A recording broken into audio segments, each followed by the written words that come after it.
how do we foster team alignment through the emotional culture deck? Yeah. So once again, this might sound overly simplistic, but just by playing the game, going through the process does create alignment. Because even though a team or individuals might come up with different lists, so different drivers, right? My 5 are different from Sophie's 5. So even though from the outside looking in, that's misalignment, for me, that's an important thing. It's important that Sophie has her unique list of 5 and I have my unique list of 5, and everyone on the team does. And within that, there's really interesting understanding and insight and connection. And through that process, we almost create alignment in a sense because we're learning from each other and we're connecting to each other.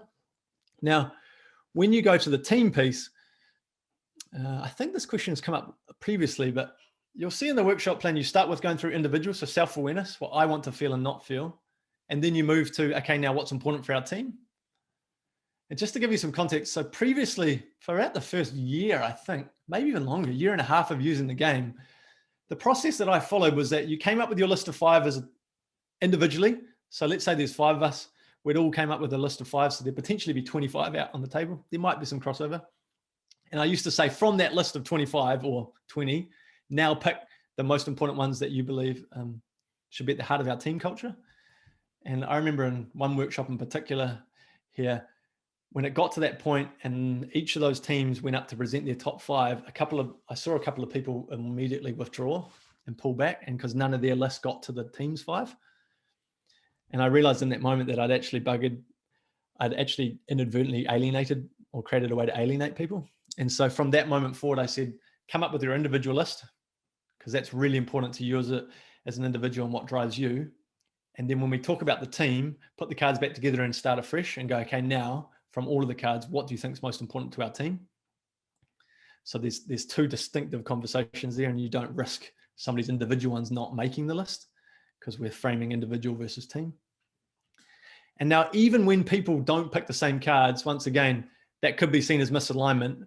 But the idea by going through it slowly and coming to consensus, you slowly build alignment through that, because everybody has a chance to go, I think this is important to our team. I think this is important to our team. And you have naturally a really robust conversation then just comes out, especially as a facilitator. If you take a step back and you simply challenge that group of 5 to come up with what they think are the most important, and you don't guide them through that.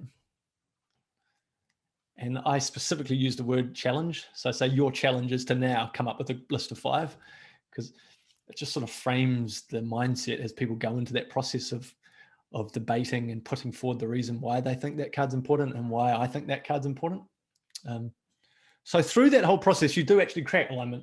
There's nothing that you go, okay, at this point, create alignment, or at this point, you should do this for alignment. It's just naturally, I've found, and a lot of this happened by accident from testing it so many times and failing heaps early days, is that naturally alignment starts to occur as you go through that process.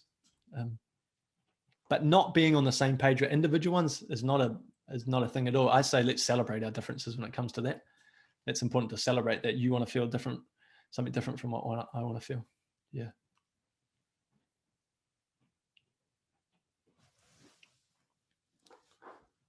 And the more you play with the game, the more you'll come to realize that as well. And I realize it's easy for me to say that because I've gone through like 100 workshops and I've experienced a lot, and it can be quite daunting and sometimes a little bit scary going, how's that going to play out? But you will just over time start to see that, and you'll start to experience it, and you'll see those moments where maybe you need to step into the conversation to help a team get to the consensus, and times where you just need to step out and let them find their own way.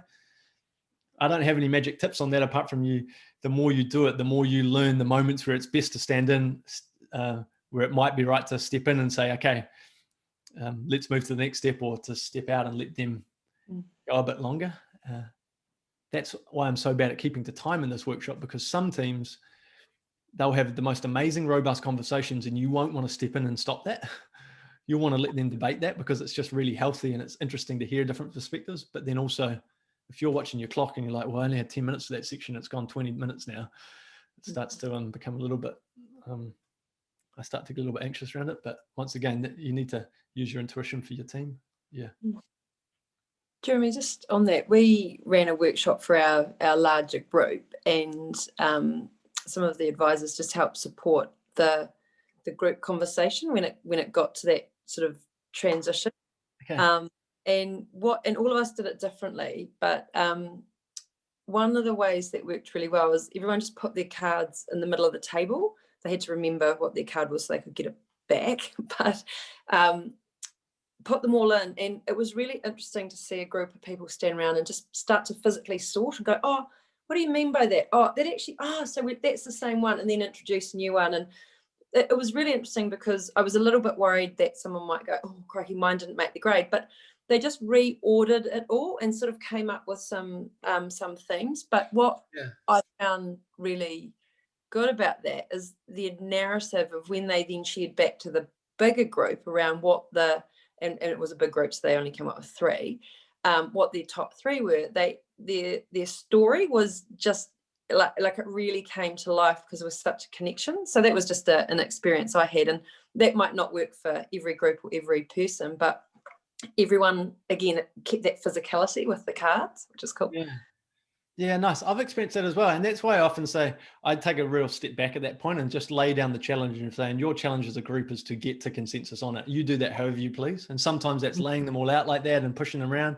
Other times it's people in their individually, so in a group of 5 each, taking a deck and getting to the top 5, then sharing it. It's really fascinating to study the style of working. You get a bit of an insight into that little microcosm of that group or individuals based on their approach to that challenge.